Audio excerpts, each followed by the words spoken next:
Miren lo que dice, miren esta historia que se ve muy clara, muy nítida en el libro de Lucas, capítulo 2, versículos del 8 al 20.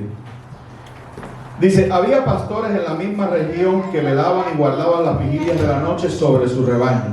Oigan esto, porque de aquí vamos a predicar, ¿no? Habían pastores en la misma región que velaban y guardaban las vigilias de la noche sobre su rebaño. Estamos hablando de vigilia, estamos hablando de noche.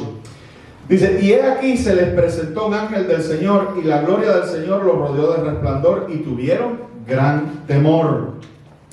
Pero el ángel les dijo: no temáis, porque aquí os doy nuevas de gran gozo, que será para todo el pueblo, que os ha nacido hoy en la ciudad de David un Salvador, que es Cristo el Señor. Esto os servirá de señal: hallaréis al niño envuelto en pañales, acostado en un pesebre.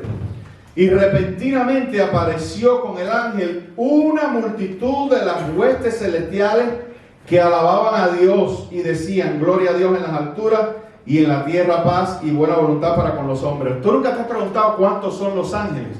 Es una pregunta lícita, ¿no? ¿Cuántos son los ángeles? Bueno, es difícil. La Biblia no da un número, pero por ejemplo aquí dice que había una multitud. Y en Apocalipsis dice millares de millares. Ahora no voy a meter en eso, pero para que tú veas que la Biblia lo responde todo. Quizás no tenemos un número exacto, pero sabemos que son bastantes, una multitud. Hay todo un mundo espiritual creado también, hermanos. Dice: y sucedió que cuando los ángeles se fueron de ellos al cielo, los pastores se dijeron unos a otros: pasemos pues hasta Belén y veamos esto que ha sucedido y que el Señor nos ha manifestado. Vinieron pues apresuradamente y hallaron a María y a José y al niño acostado en el pesebre. Y al verlo, dieron a conocer lo que se les había dicho acerca del niño. Y todos los que oyeron se maravillaron de lo que los pastores les decían. Ahora son evangelistas los pastores. Pero María guardaba todas estas cosas, meditándolas en su corazón. Y volvieron los pastores glorificando y alabando a Dios por todas las cosas que habían oído y visto, como se les había dicho. Ahora, yo quiero hablar de los pastores, fundamentalmente, porque nosotros podemos apreciar a través de todo el texto la transformación de estos hombres. Asumimos que eran hombres todos, pastores, no dice cuántos, 3, 4 grupos, pero sí nos dice y nos muestra la transformación que esos hombres recibieron, sobre todo por la visita que a altas horas de la noche, en medio de su rutina laboral, les hizo Dios mismo a través de mensajeros. Y yo le pido a Dios que abra tu corazón, porque aquí hay una serie de aplicaciones para ti y para tu vida. Yo quiero que tú sepas que Dios te da permiso para que tú apliques la Biblia y la palabra de acuerdo a tu necesidad, de acuerdo a lo que Dios en el misterio del Espíritu Santo está aplicando a tu corazón. Y entonces nosotros vemos, por ejemplo, le he puesto como título a este mensaje: la Navidad, la fiesta que recuerda que aún hay oportunidad. El día que se acabe la Navidad, pues probablemente se cerró la ventana de las oportunidades. Pero cada Navidad debe recordarte a ti, a mí y a todos aquellos que todavía andan no muy seguros con las cosas de Dios, que todavía hay oportunidad. Y que es muy probable que por este tiempo Dios venga donde tú estás, a la rutina de tu vida, y así como mismo visitó a estos pastores, te visite a ti. Amén. Entonces, si se quiere, este viñeto sobre la vida de los pastores tiene que ver con Dios visitando las personas, ¿verdad? Dios poniendo sus ojos de amor, de misericordia sobre las personas y principalmente sobre gente común. Porque Dios nunca se acercó a lo mejor, a lo más conectado, a lo más bien establecido en la tierra. Dios se acercó a todo tipo de personas. Y esto es una muestra de que Dios estaba interesado en los pastores. Y miren el mecanismo que Dios usa. Dios envía mensajeros directamente a su trabajo, a la rutina de su vida. Me llama la atención esto de las vigilias de la noche. Amén.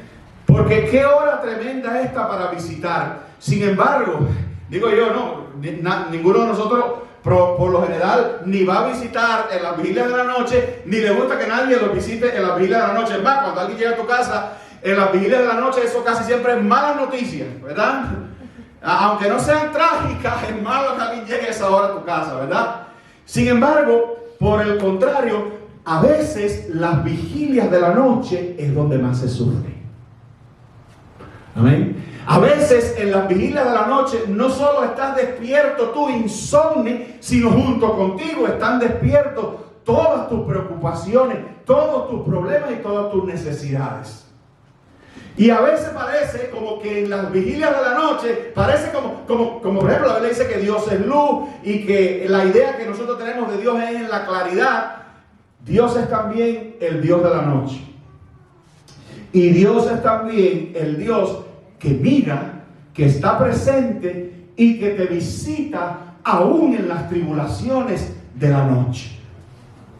Amén. Aún en la rutina de tu vida.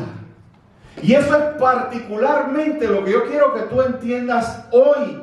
De eso se trata la Navidad, de Dios visitándote. De Dios visitándote a ti. Porque ahora tú ves todo esto que habla de pastores, que habla de María y de José, y tú sientes que esto es algo distante, que no tiene que ver contigo. Y no, precisamente Dios vino a este mundo, tomó forma humana, se hizo carne para venir a salvarte a ti. No importa donde tú te encuentres, no importa en qué vigilia, no importa en qué insomne preocupación o en qué insomne sufrimiento tú te encuentras, ahí Dios te envía, se aparece en sí mismo o se aparece por vía de los mensajeros. Por eso, en este tiempo, cada uno de nosotros tiene que estar atento a los mensajeros que Dios nos manda. Por ejemplo, yo hoy aquí soy un mensajero. La Biblia llama a los pastores mensajeros también. Entonces, no creo yo que es coincidencia que tú estés hoy aquí. No creo yo que estas palabras y esta inspiración que el Señor me ha dado para ti es algo al azar, casualidad que ocurrió. Yo creo que así como Dios visitó a esos pastores, Dios te puede visitar a ti hoy. Solamente abre tu corazón y abre tus oídos. Amén. Entonces, mira, Dios escogió a esos pastores para que le conocieran. Fíjate tú qué cosa tan tremenda. Estos hombres en una vigilia de la noche, tarde, trabajando, medio dormido, quizás sintiéndose lejos de todo lo bueno y de todo lo que ocurría. Y ahí se le aparece este magnífico espectáculo de multitud de ángeles, que por cierto la palabra ángel quiere decir mensajero. Amén. Alabando al Señor y dándoles a conocer. Resulta ser que Dios escogió unos pastores para hacer esta gran entrada, esta gran preparación. Porque todo esto es preparación a lo que va a ocurrir después. Pero Dios escoge a gente simple. ¿Verdad? O sea, no hay nada, absolutamente nada que te descalifique para que Dios te hable, para que Dios llegue a tu vida. Aún en la rutina de tu vida. Es más, Dios va a salir hablándote. Y Dios va a salir a tu vida. Y Dios te va a enviar mensajeros en la rutina de tu vida. No tengo que ir a un lugar especial, no. Tú no eres quien busca a Dios. Dios te busca a ti.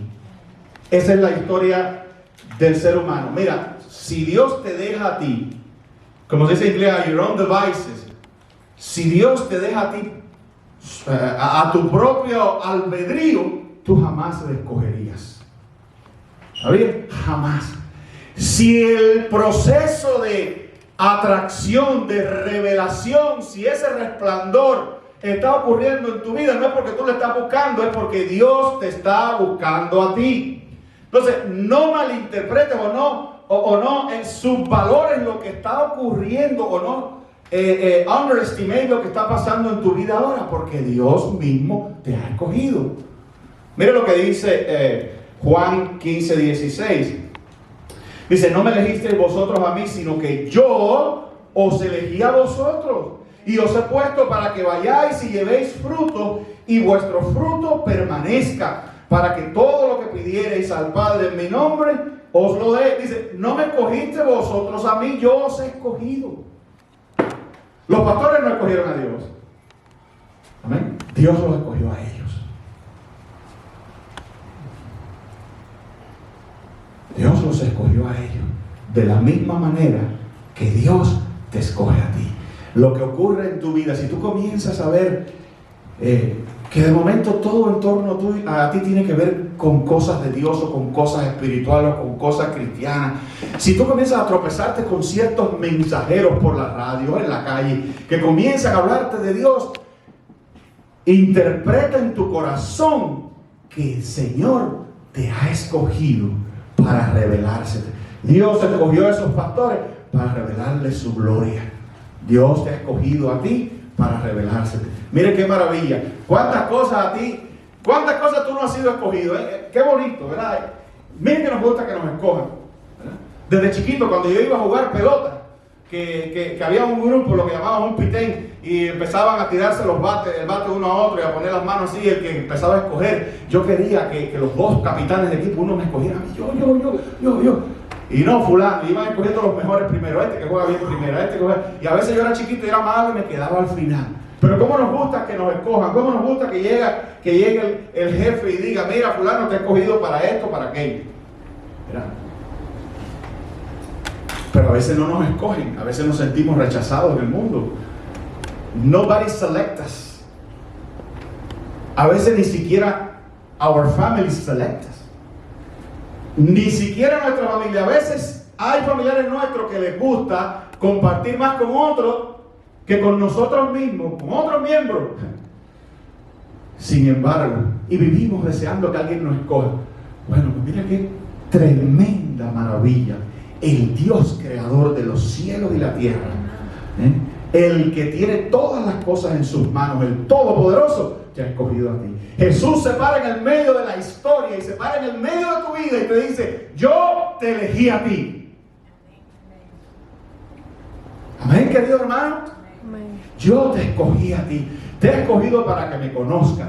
Te he escogido para salvarte. ¿Cuál fue el mensaje? ¿Qué es lo que te ha nacido? No te ha nacido un muñequito, no te ha nacido una buena idea para la Navidad. Te ha nacido hoy un Salvador, que es Cristo el Señor. Lo que le apareció el mensaje a los pobres pastores, pobres entre comillas, al final eran ricos, ¿verdad?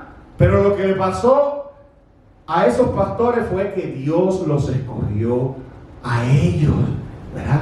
Dios se le apareció a ellos, Dios se les reveló a ellos.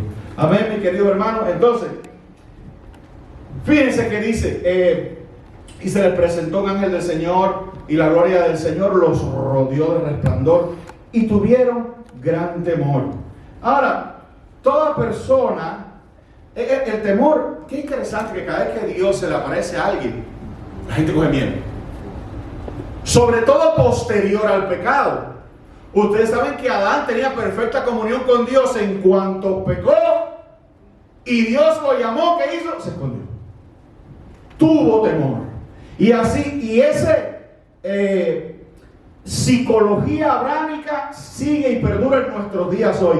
Todos nosotros nos escondemos y tenemos temor. Si Dios apareciera aquí, yo espero que cada uno de nosotros, los cristianos, nos llenemos de gozo, la alabemos y nos tiremos de rodillas a darle gloria y estemos contentos de la aparición del Señor. Pero cuando Dios se le aparece a aquellos que de verdad no le aman y no le tienen todavía en su corazón, la primera reacción es temor.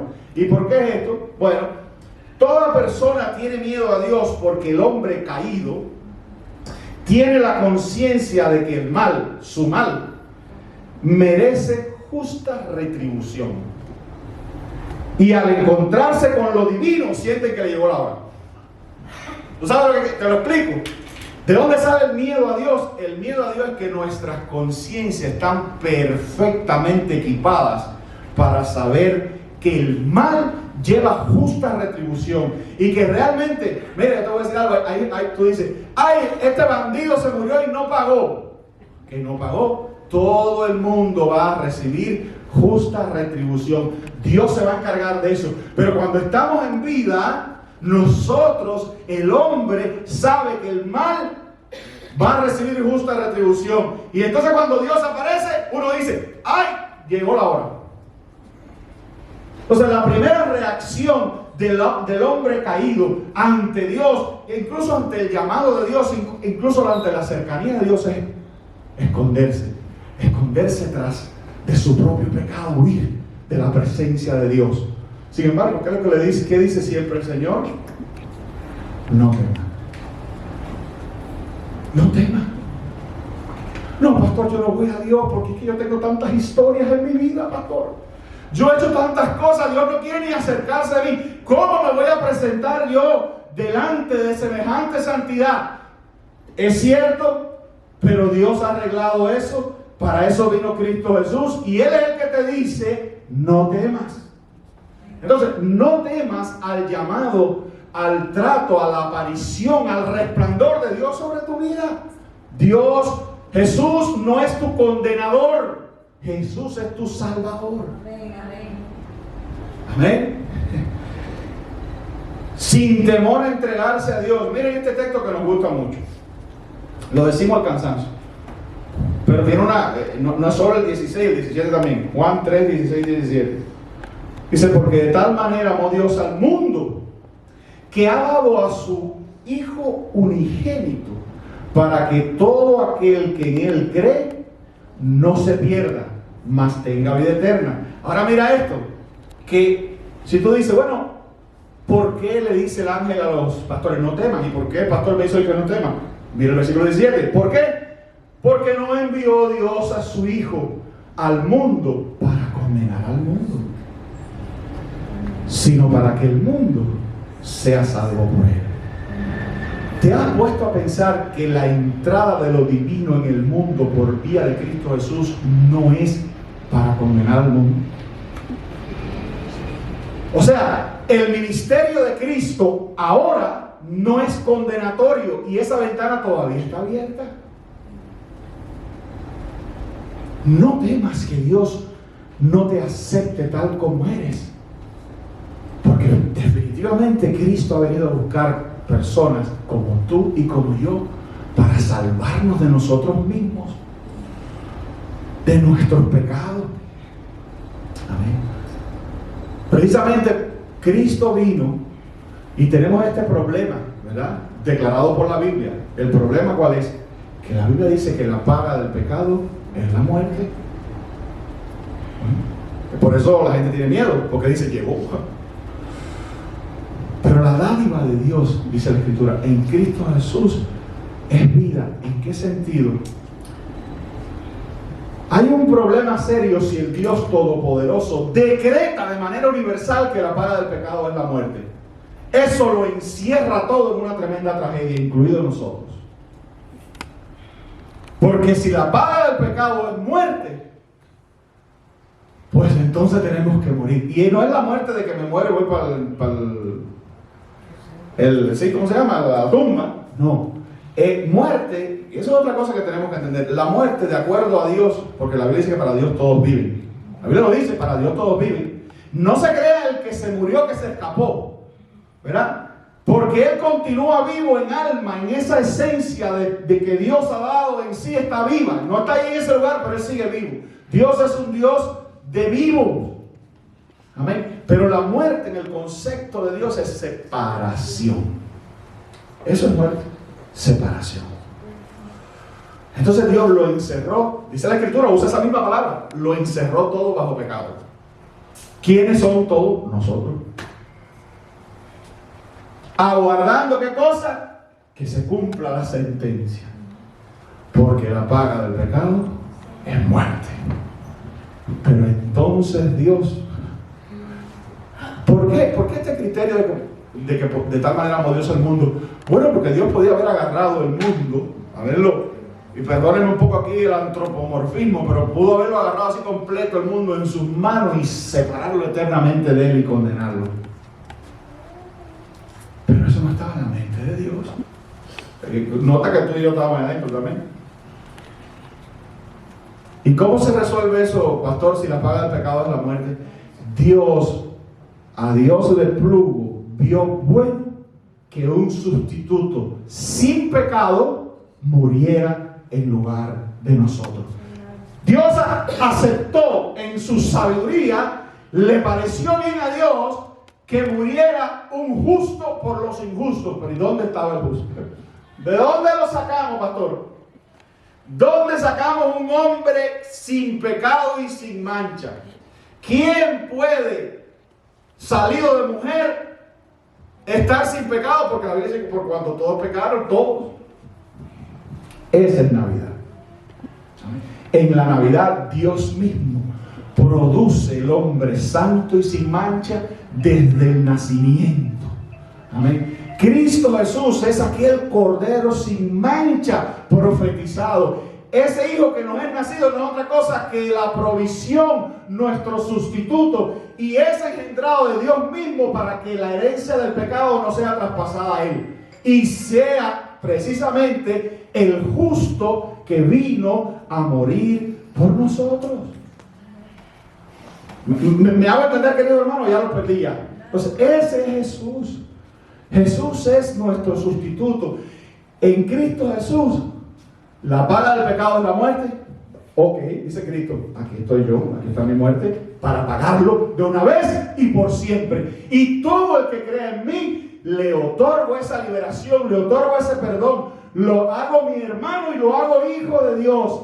Y lo declaro que vivirá eternamente en el reino mío y de mi Padre. Amén. Yo no sé, esto es para gritar, ¿no? Entonces, amor, no condenación. Por eso dice Juan 4:18. En el amor no hay temor, sino que el perfecto amor echa fuera el temor, porque el temor lleva en sí castigo, de donde el que teme no ha sido perfeccionado en el amor. Entonces, el objetivo es de tenerle miedo a Dios, sentirse seguro de que Dios lo ama. Amén. Si tú tienes un buen padre, o si has tenido un buen padre, tú te sientes seguro en su amor. Porque tu padre no está allí para destruirte y para separarte de sí, al contrario. Amén. Eso es lo que quiere decir ese texto. Si tu corazón se ha perfeccionado, ha crecido, y esa es la fe, esa es el perfeccionamiento, esa es la fe. Si tu fe informa ya tu espíritu de que tú eres hijo de Dios y que Cristo pagó por ti, tú estás seguro en Dios. Amén. Tú no tienes temor, tú estás seguro. ¿Qué cosa? En el amor. Porque de tal manera amó Dios. O sea, ¿cómo está diciendo? Este amor es tan serio, pero tan serio, que Dios mismo salió de la divinidad misma y vino a esta tierra a morir por ti. Imagínate tú. Cuando eso se mete en tu sangre y en tu espíritu, tú estás seguro ahí. Amén. De eso habla ese texto.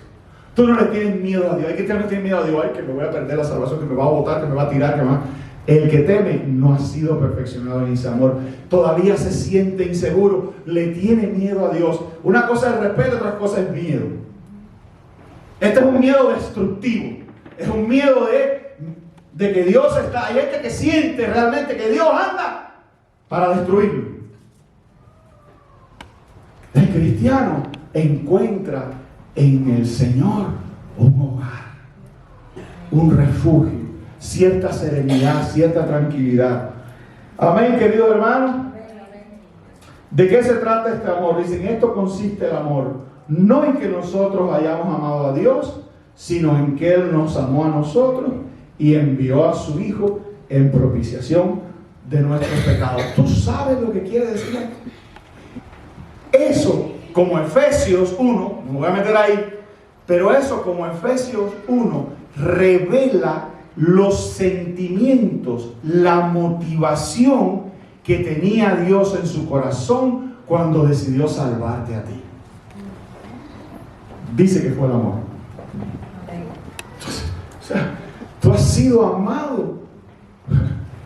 ¿Cuánta gente no te ama en este mundo? Bueno, no sé cuántos no te aman, pero déjame decirte que si tú se lo permites, Dios te puede revelar hoy que tú has sido amado por el mismísimo creador del cielo y la tierra. Hermano, es eso. Es que yo no sé si a ti si lo entiendes. Lo que te estoy diciendo es que el que Dios haya decidido salvarte no era que Él necesitaba completar una cuenta o completar una norma y te puso a ti ahí. No se trata de que Dios se levantó un día y dijo: a ver, déjame ver, ¿cuánto necesito salvar? 10. A ver, fulano, mengano, sultano, así sin sentir nada. Lo que la Biblia revela es que tu salvación, el que tú le conozcas, el que tú te puedas llamar cristiano, el que de verdad tu corazón haya paz, gozo y reconciliación en Él, se debe a que Él te ama.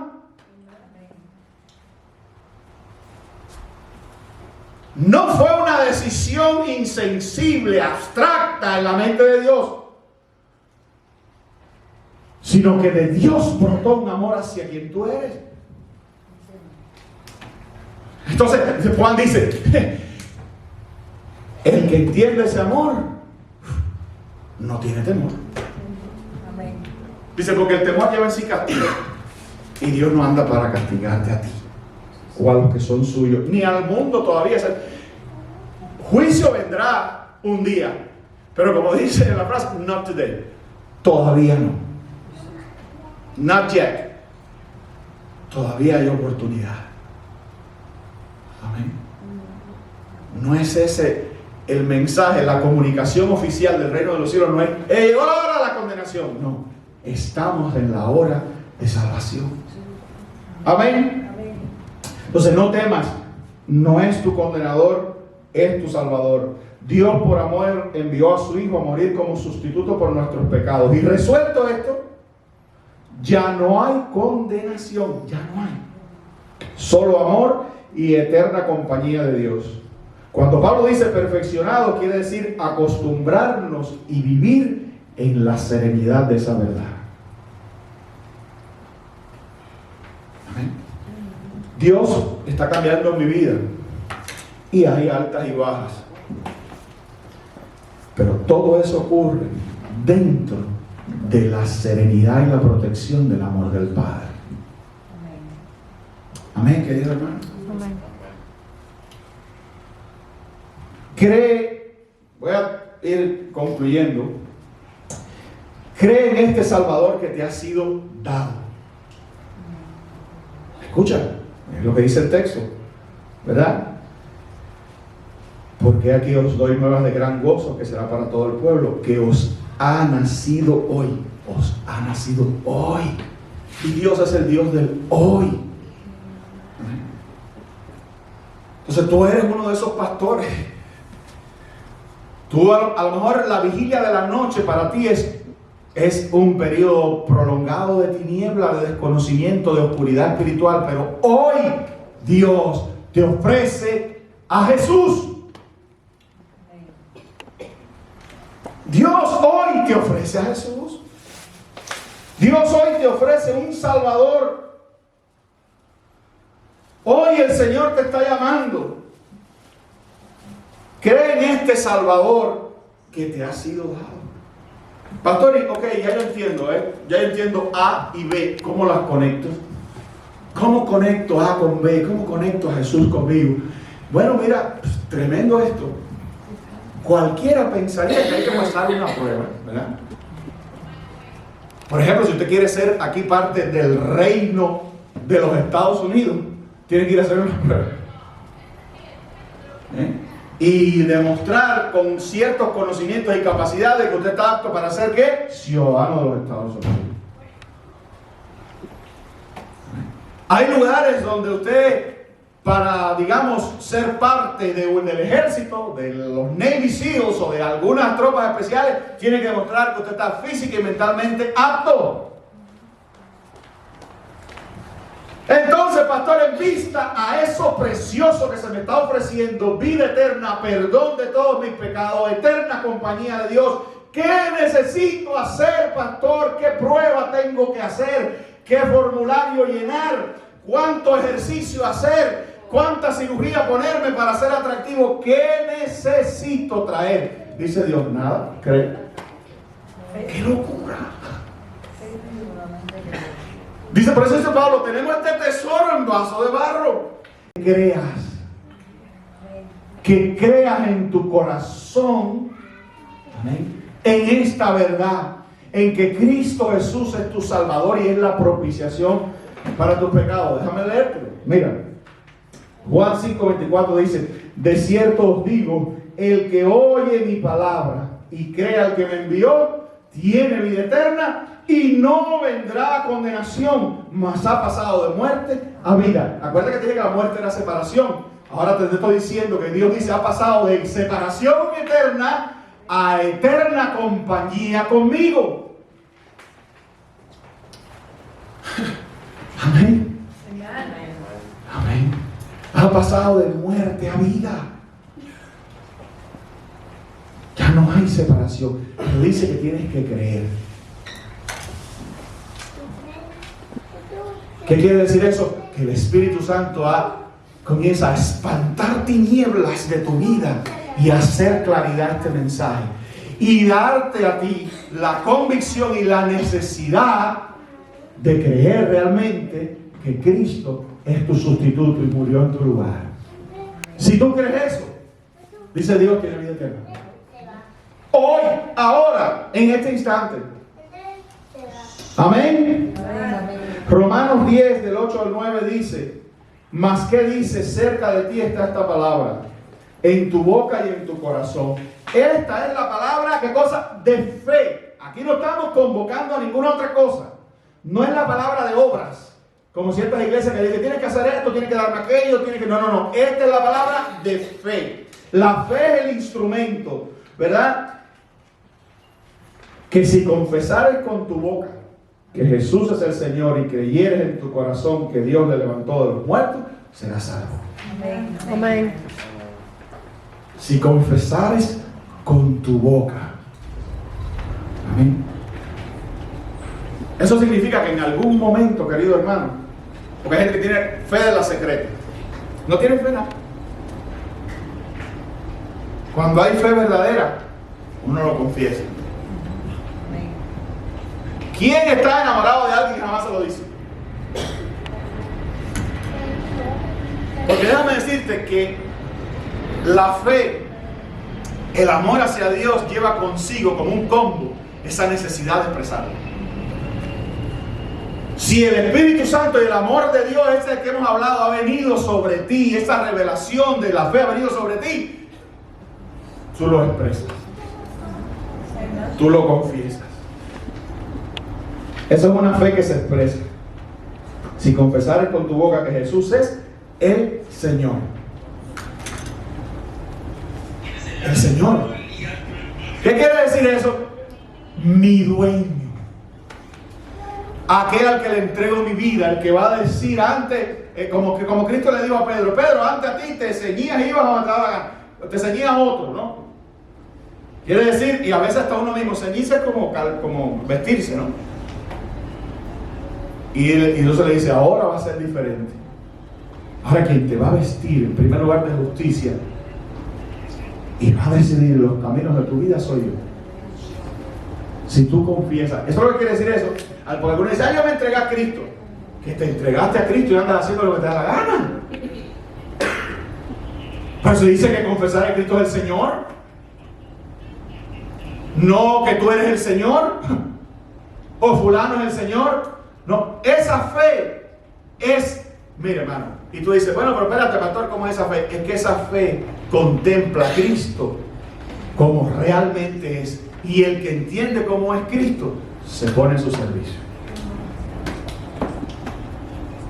se pone bajo su señorío. Amén. Dice, porque como el corazón se cree que es verdad, ¿verdad? Eso nace allí. Estamos hablando de una cosa que viene del interior. Es como siempre he dicho, es una luz que se enciende dentro de ti, donde había una tiniebla, de momento tú ves. Donde antes las cosas no hacían sentido, ahora sí hacen sentido. Todo esto tiene sentido, la cuestión de la muerte, la cuestión de la vida, la cuestión del sustituto. Pero en algún momento, tú con tus propios labios Tienes que entregarte, decirle: Jesús, aquí estoy, me pongo en tus manos.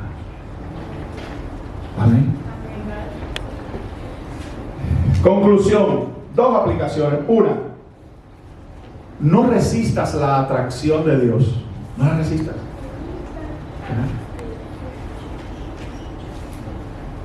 Si estás en tinieblas, si estás en la perturbación insomne del pecado, pues Dios te está llamando. No lo resistas. ¿Y qué quiero decir que no resistas la atracción de Dios? Porque por esto, mira, Juan 6:37 dice: todo el que el Padre me da vendrá a mí, y el que a mí viene no le eche fuera.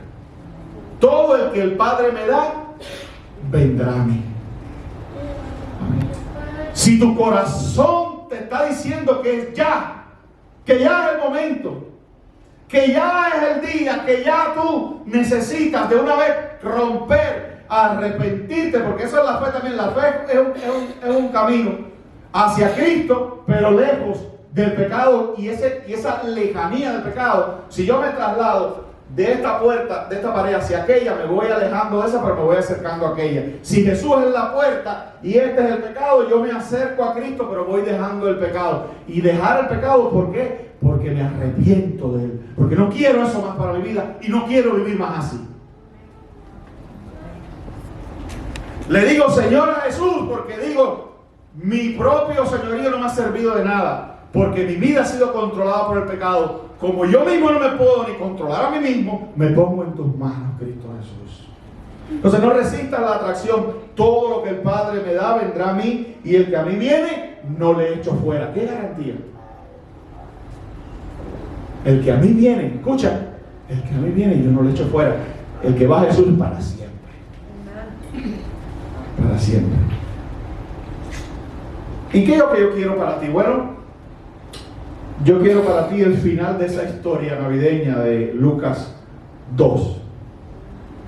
Y dice el versículo 20: y volvieron los pastores glorificando y alabando a Dios por todas las cosas que habían oído y visto, como se les había dicho. Oye, volvieron los pastores, los de las vigilias de la noche, ¿verdad? Los de la rutina. Ay, pastores, que mi vida es una rutina. Ellos, algo ocurrió en el corazón de ellos. Dice: volvieron a su lugar, glorificando y alabando a Dios por todas las cosas que habían oído y visto, como se les había dicho. ¿Qué impacto tuvo la palabra de Dios? Así es la palabra de Dios. La palabra de Dios produce ese gozo, esa liberación, esa liviandad del que se le ha quitado un gran peso de arriba. Eso hace el perdón del pecado. Aquel que se encuentra con Jesús, amén, que conoce a Cristo de Dios, se encuentra con la verdad. ¿Y qué es lo que hace la verdad? Lo hace libre. Lo hace libre.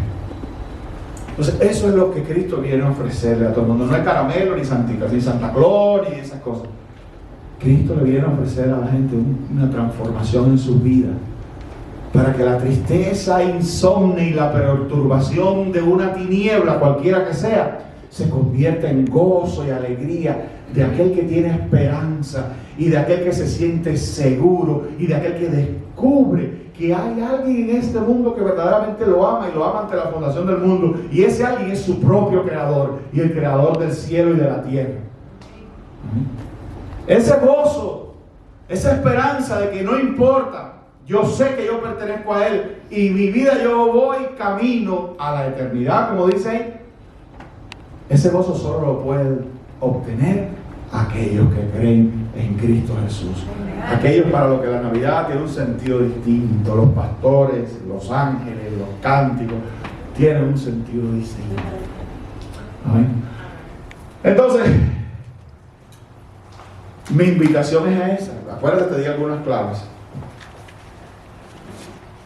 Tú necesitas creer y aceptar. Creer, y eso de aceptar, no ponerte bajo el señorío de Cristo Jesús.